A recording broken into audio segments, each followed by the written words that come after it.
Hello, everyone, and welcome to our new Growth Spotlight episode where we talk about growth and entrepreneurship. I am Eren, founder of Next Big Thing, and today we have got a very valuable guest. Kirsty is with us today. Kirsty, I want to leave the floor to you for your own introduction, and thanks so much for coming. Thanks for having me. Thank you. It's really good to see you. So as you said, I'm Kirsty Jarvis from Luminous PR. I'm the founder and CEO. My background has always been in communications, working with startups and high growth businesses. But in particular, we really have a specialism with technology. So I kind of call myself a bit of a tech nerd. I'm generally very interested in what's going on. And I think through the work that I get to do, I get to work with some amazing people that are doing some really exciting things. So yeah, so we do PR and communications, but also increasingly now we're starting to look at brand reputation management and visibility, all of those kind of things in the fun world, which is changing around us with AI throwing new things into the mix. So yeah, it's really exciting. Yeah, I think it should be an interesting time for a tech nerd because everything is Yeah. changing on a daily basis, right? Yeah. It's a little bit hard to cope up with what's going on, but yeah, exciting times, as you told. Okay, let's kickstart with the elephant in the room. With the AI, everything is changing, so the communication. What I feel is the fundamentals of communication is still there, but the thing is, what I see in the industry is people think that all the communication is changing because what I see is there's lots of abundance now, like everything get everywhere, and I don't know, like maybe 95% of these things are becoming AI slop. And to be concrete, to kickstart my first question, for a person in the communication industry, for the marketing industry, what is happening now in the Kirsty's brain and how you read these times? What's happening in the communication industry with this new AI era, let's say? Well, I think it's fair to say, I mean, my team and I have definitely all shared anecdotes which kind of make it feel a bit like the Wild West, if I'm honest. It feels like every week we've got something new that's coming in that someone's done. But I think you mentioned really the fundamentals of communication stay the same, right? If you want to be seen, if you want to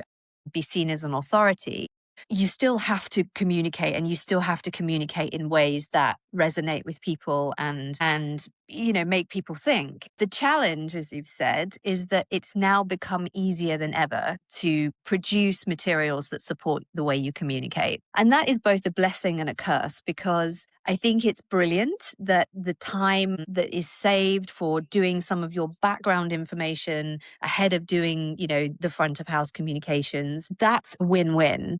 But the challenge that we're seeing, and I think this is something that we're going to see more of, is that because everybody is starting to use it to create content, and I think it's probably fair to say that we're still very much in the experimentation phase, the content that's coming out feels like a sea of sameness. There's a lot of very similar things that are coming out, and it's really hard actually now to be able to stand out. We also have challenges where we know before, maybe 2 or 3 years ago, where we would ask clients for their opinion on something, or to write down some responses to a question that maybe journalists have set them. Now we've had to put frameworks in that check that where that information has come from, whether it's been written by AI, because there are some actually really serious implications of that now. And so for my world, I mean, we can go into a bit more of that later, but for my world, it's definitely made us look at how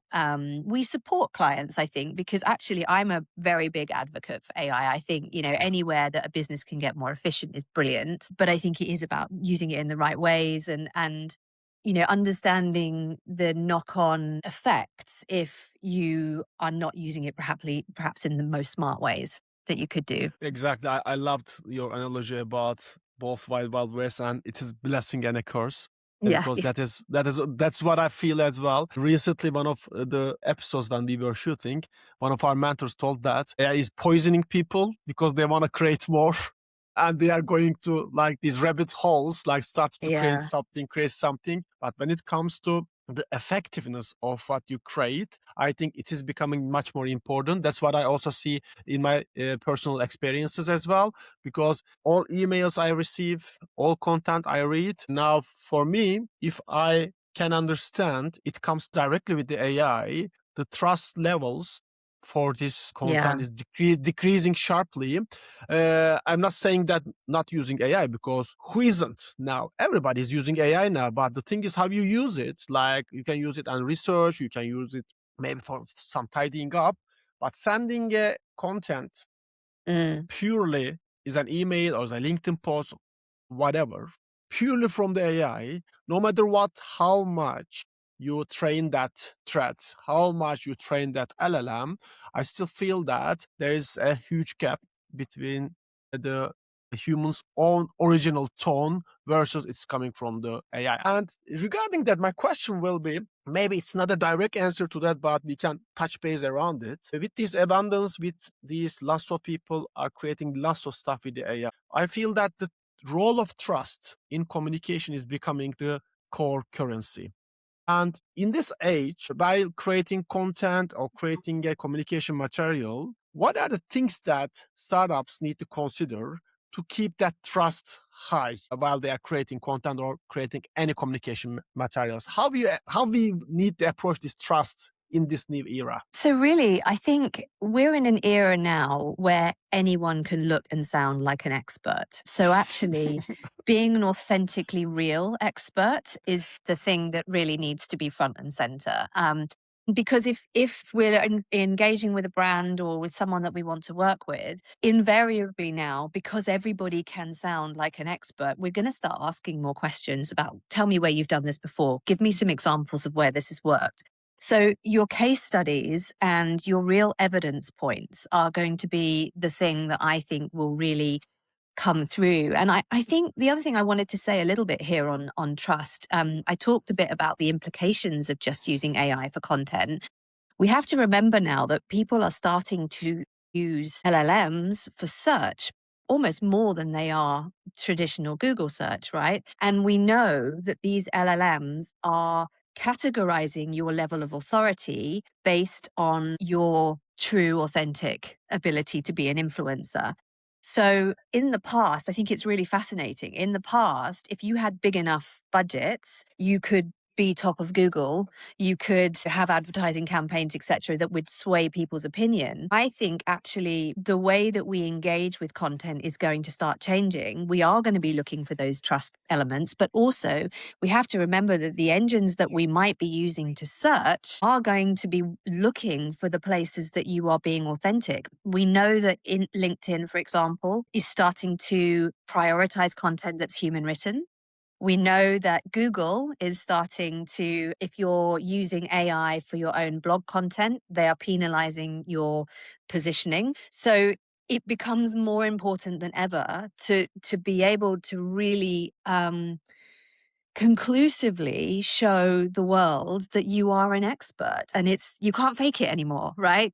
I mean, and again, that's a blessing and a curse, because it will very quickly filter out the real from the fake, I think. It's funny because of these LLMs, there are lots of AI slop, but LLMs are trying to find the original ones when they are searching. Like, it's I know, I it's know, crazy. It's crazy I know, because of I know. LLMs.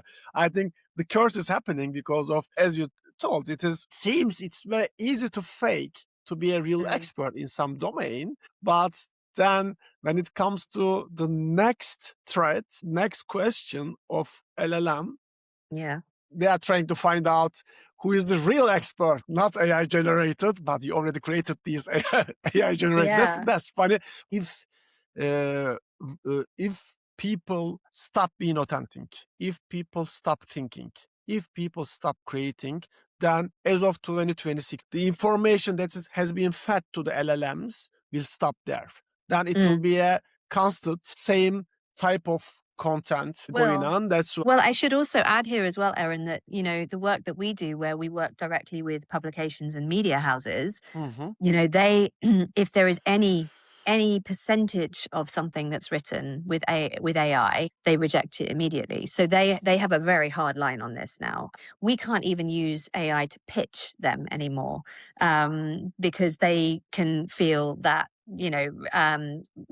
immediately. I think it's interesting with PR in particular, because we work with publications and broadcasters and podcasters that are deemed as an authority determinator, it's quite interesting for the PR industry, I think, because we're doing more and more with clients that are like, okay, we want to be a thought leader. And of course, everybody wants to be a thought leader.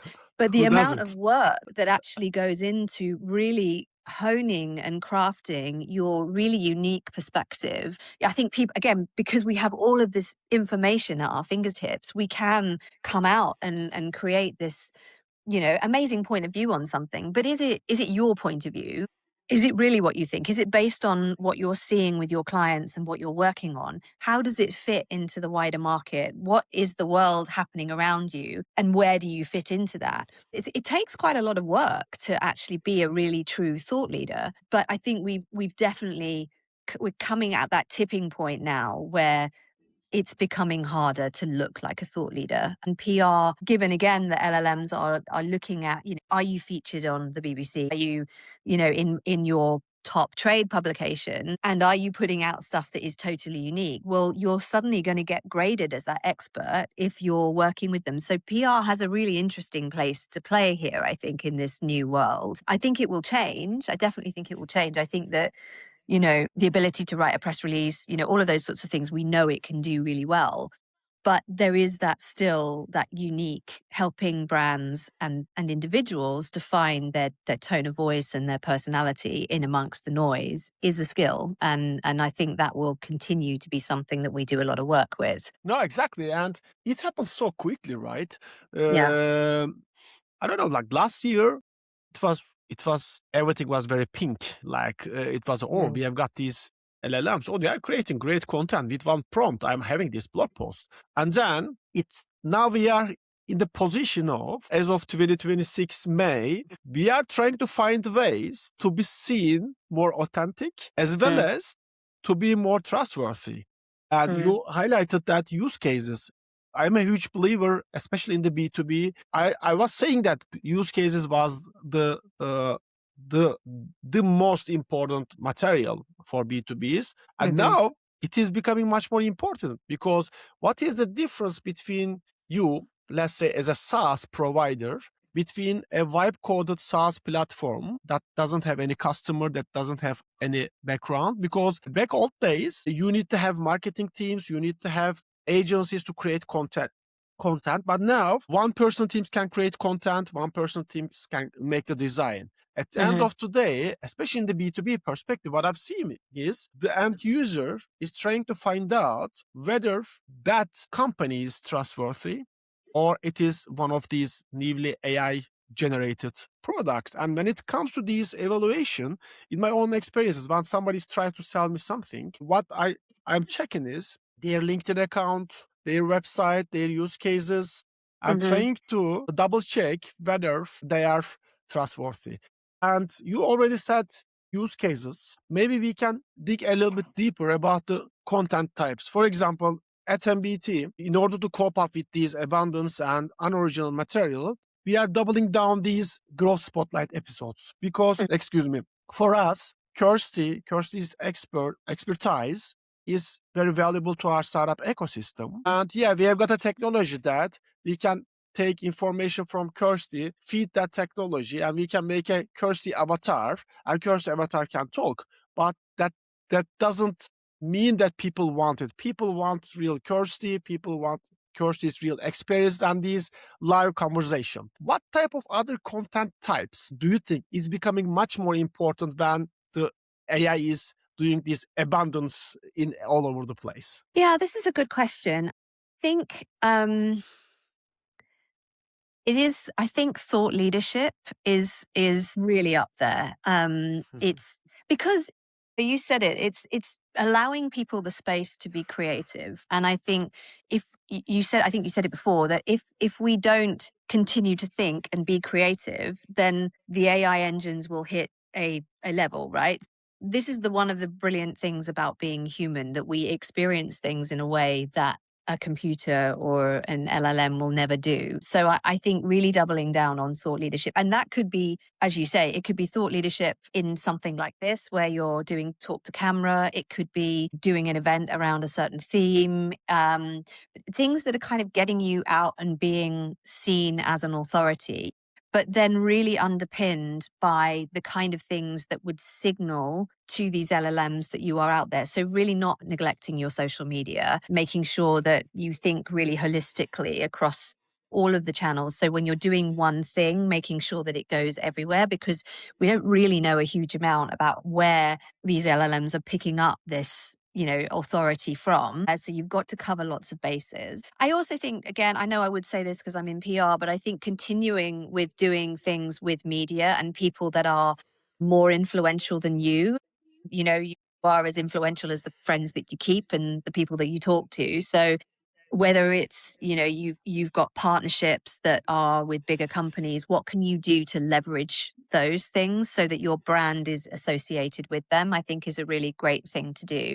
And then on the PR side as well, just making sure that when you have news, really think about what you're doing with that news. Anything that symbols to the rest of the world that you are growing, that you are working with good people, that you have the best tech, you are, award winning from reputable people. All of those sorts of things, I think, are the kind of content that people should be really doubling down on at the moment. Exactly. And especially for PR, what I feel is after you were mentioning about increasing the importance, yeah, I think it's a no-brainer because, yes, back old days before AI, PR was a little bit positioned as nice to have for most of the startups, right, Kirsty? Yeah. It was it's not the first thing. But now, interestingly, what I feel is it is becoming one of the musts because of two reasons. One, to seem authentic, thought leader, trustworthy to your end users, but at the same time to the LLMs as well. Because if you have got a publication in one of the trusted sources in the UK, and if somebody in the UK search LLMs in that field, yeah, this will be a signal to this LLM about your thought leadership or potential domain expertise. That's why what I feel is I think it can be golden era of PR, and the number of content, AI created content increase. I think the number of PR requirement will be increasing in the very near future as well. That is a hypothesis. I think because once you speak, I was thinking about the ways that startups should be doing as quick wins. Yeah, I know PR is not a quick win. They need to establish that relationship with the media. But at the end of the day, if your competitors are creating same content with you with limited resources, then I think you need to go from the hard way. That's what I feel. If everybody's going to the shortcuts, the easy ways, yeah, I was going to you say need to go exactly to the that same way. thing. Yeah. We're in the era of shortcuts at the moment, but I think increasingly those shortcuts just won't work. Kind of, if you really want to do it, you have to do the work. I think that's the thing, which is great for us. Exactly. That's a good thing because I am also thinking that AI is a new industrial revolution. That's for sure. But at the same time, there are lots of bubble around it, and one of these bubbles is in that communication and marketing related shortcuts. I think this is bubble because it's like because of lots of people are creating very easily lots of marketing material doesn't mean that they are effective. Also, I like the approach of the Paul Graham, the founder of YC Combinator. He says that with the AI era, now the taste of human is becoming much more important. That's what I feel as a marketer as well, because as a marketer, if you have a taste about how to create that business model, how to create that go-to-market, and if you do it with your ones, then yeah, you are like 100 feet above than the ones who are asking this question directly to the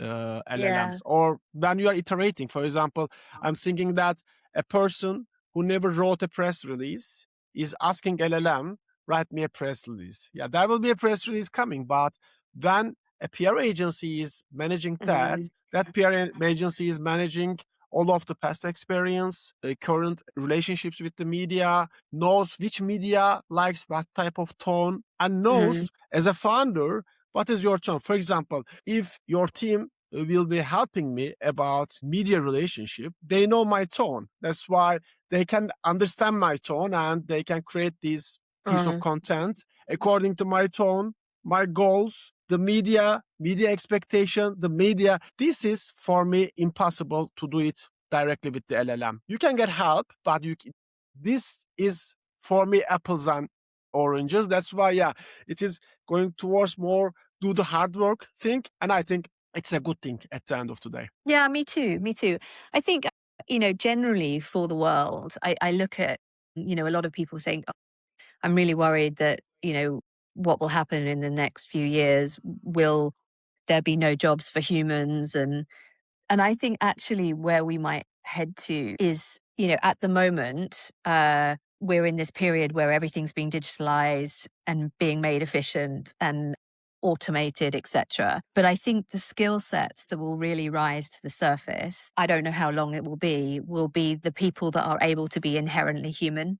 So I think actually people that can do really great sales conversations and be very personable and likable in a room and buyable, those are the people that will earn big money in the future because, the automated stuff will do those things. But you're absolutely right. Like it's when you're creating anything, it's the people that kind of come at this from the human element with the level of experience and the kind of emotional intelligence that we have as humans. And that will be the skill set. And I think people should really take an understanding of what AI is doing and how it's going to make an impact, but also again, I keep saying double down on the things that make us brilliant as people and humans, because that'll be the thing that stands out and will filter through into your communications because everybody's unique. Exactly.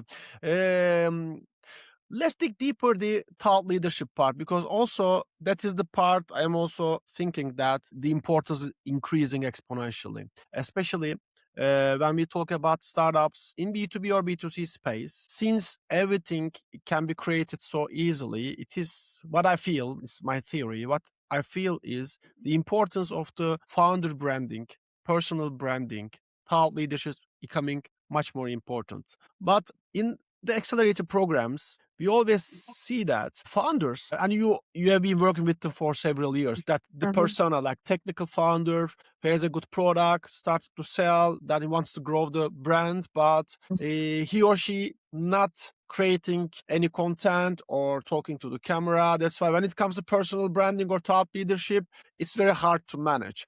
And can you give some tactical tips to where to start, how to approach it? Because since it's obvious that the importance is increasing for the founders to care about their personal branding and thought leadership, where to start? I think being realistic, I think, is the understanding what time you have to dedicate this and starting small, I think, is important. What we find when we work with most founders is that it's an uncomfortable thing being front and center of a business. And I totally empathize with that. I find that really difficult myself. It's finding ways to do it that number one feels comfortable, but also is the right kind of medium for the time that you have to put into it. So I think starting there is a really good place to start. Then when you know those things, you can then start to think about, again, what is my opinion? What are the things that as a business I am working on in the next 3 to 6 months? And what is it that I could say that would help to make those things happen for my business? So for example, if I know I have just raised some money and I need to do a big recruitment drive, what could I say that makes us look like a business that people would want to work for? Or really think tactically.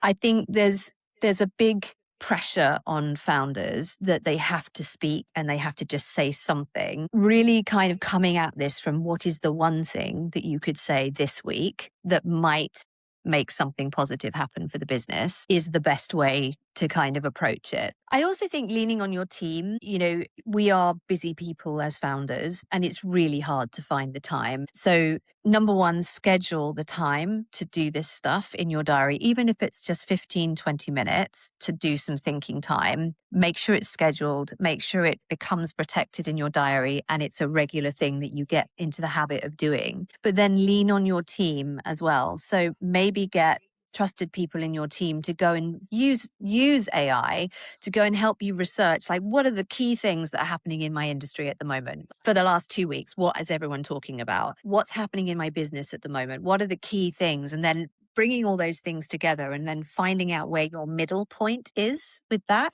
is a really good place to start as well, because you're being topical. If you know what's going on in the world, you are applying your own business knowledge and the things that need to happen for you. And you're using people and resource in the team to support you so that when you actually come to do that big bit of thinking, you've got everything there really quickly. I mean, that is one of the beautiful things about AI, is that, you know, you can cover a lot of ground with research really quickly. And you need to do that. You need to be aware of what your competitors are doing. You need to know what's happening in the news. You need to know what's happening in the market and within, you know, the area that you're working. And an AI will pull all that together for you. But getting somebody that knows you, that knows what's on your agenda to talk about, and then that kind of works with you in that way, I think is really helpful. Exactly. I can also add a couple of ideas from my side, from my own experiences. I strongly agree that start small, because startup founders have a tendency of being perfect. It is always the case. Yes. For example, when you put a startup founder in front of an investor, they want to talk about everything.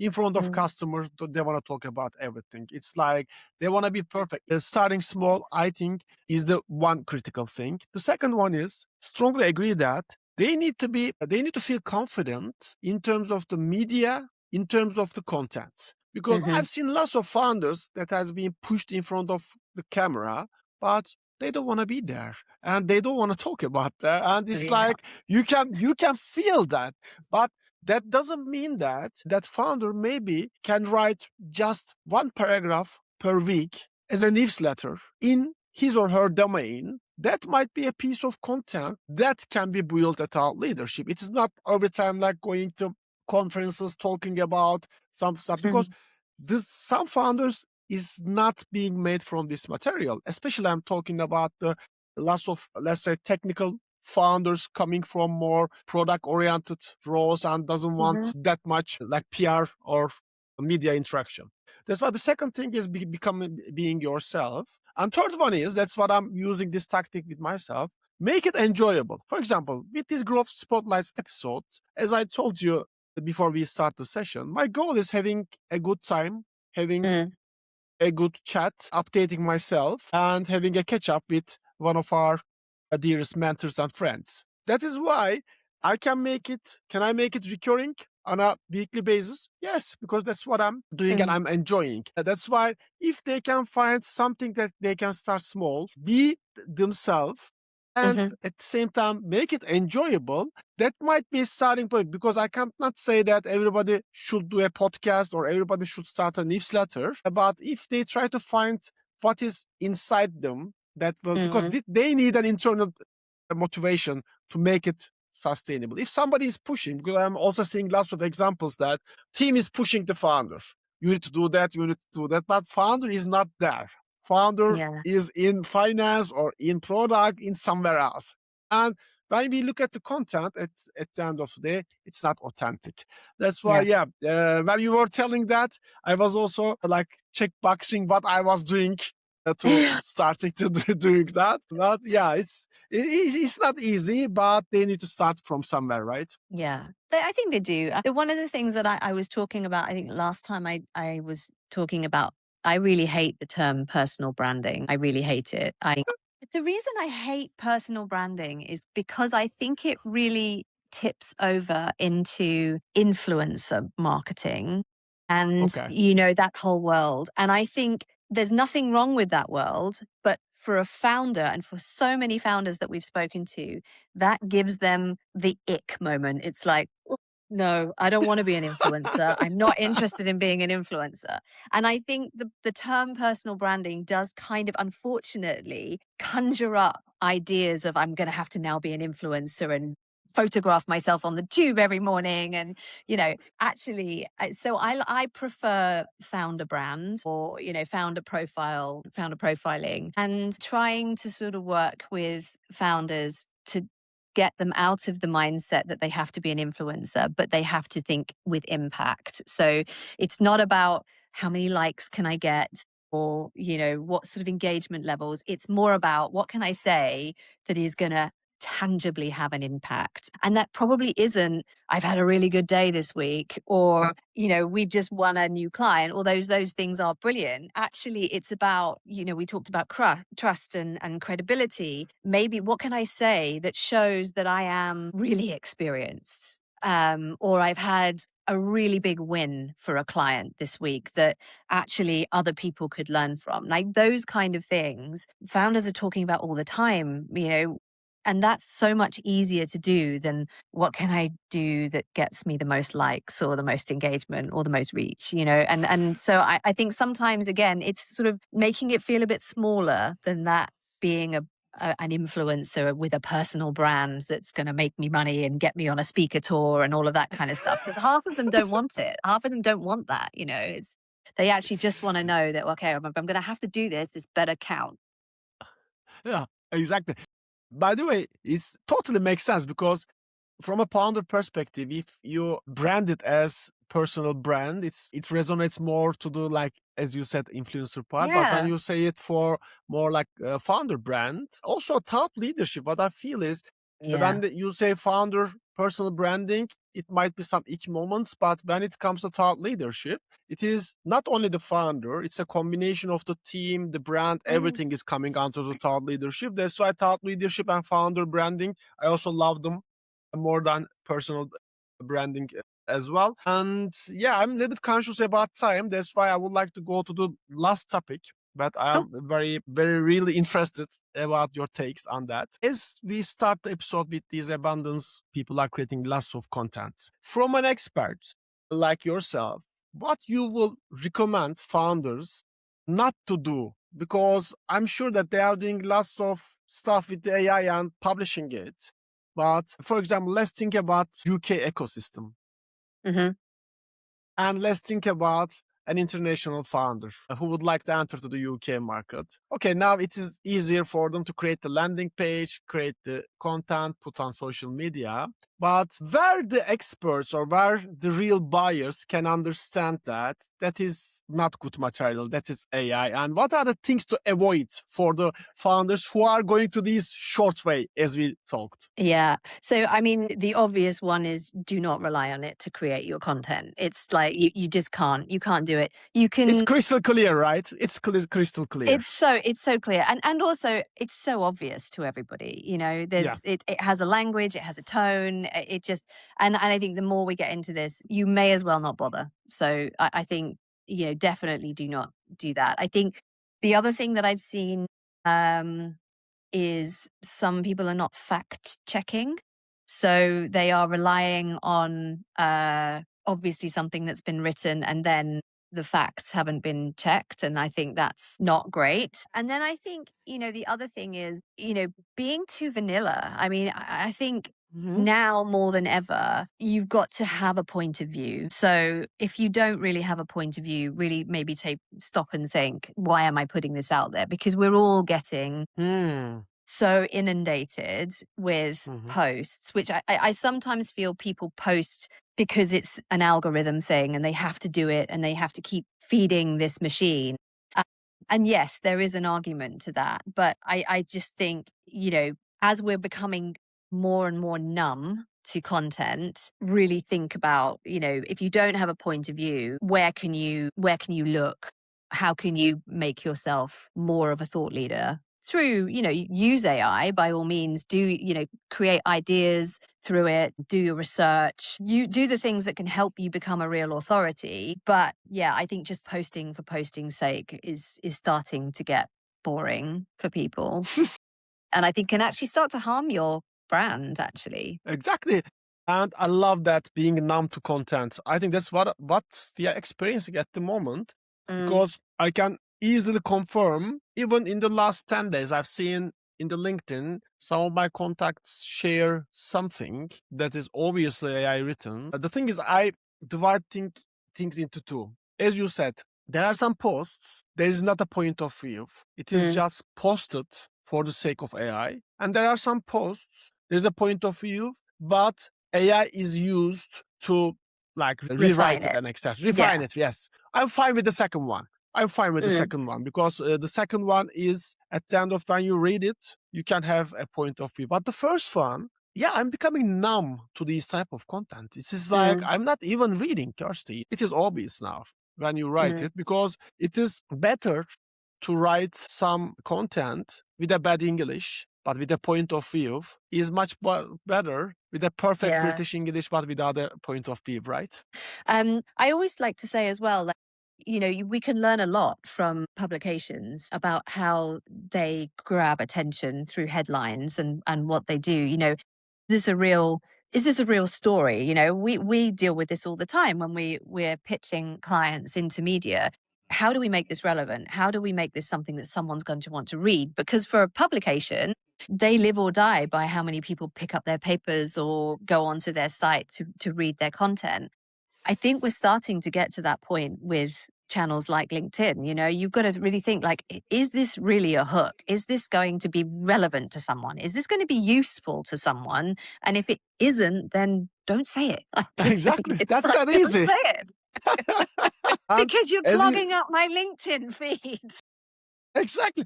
And at the end of the day, you said it in the beginning of the episode that the more you create AI content, AI itself is rejecting to trust it. That is not feeding the algorithm. And you said that LinkedIn started to look at AI generated versus human generated. That's why, even for the sake of it, posting is becoming a harmful thing.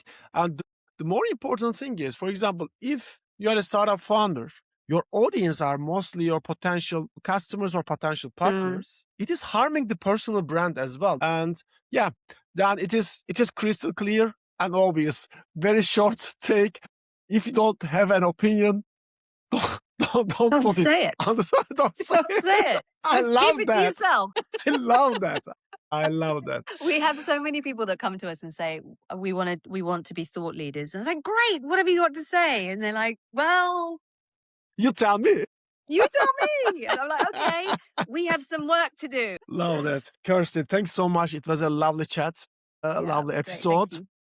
Before we close, do you have any closing remarks?